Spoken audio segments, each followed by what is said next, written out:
Hello everyone, আমি dietician Nikon চলে এসেছি আজকের ডায়াবেটিসে কি কি ফল খাওয়া যাবে সেটা নিয়ে আলোচনা করতে।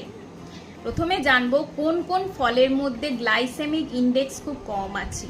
সেই ফলগুলো হলো অ্যাপেল, নাশপাতি, পেয়ারা, কালোজাম, জামরুল, মুসুম্বি লেবু, কমলা লেবু, নাশপাতি, এছাড়া বিভিন্ন লেবু জাতীয় ফল, কিউই, পাকা পেঁপে। এই সমস্ত ফলের মধ্যে গ্লাইসেমিক ইন্ডেক্স খুব কম থাকে।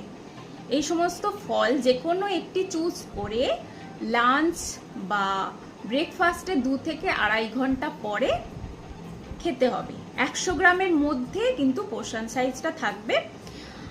আর এর মধ্যে যদি আরও বেনিফিটস পাওয়া যাবে, যদি টক দই মেশানো যায় আরও বেশি বেনিফিটস পাওয়া যেতে পারে। কিন্তু কোনো রকমভাবে এই ফলগুলোর জুস খাওয়া যাবে না, কারণ জুস করলে তার মধ্যে থেকে ফাইবার অনেকাংশেই বেরিয়ে যায়, ভিটামিনস মিনারেলসও অনেক কমে যায়। আজকের এই পর্যন্ত। অন্য একটি ভিডিও নিয়ে আসবো। আরও জানতে আমাকে ফলো করুন। Thank you.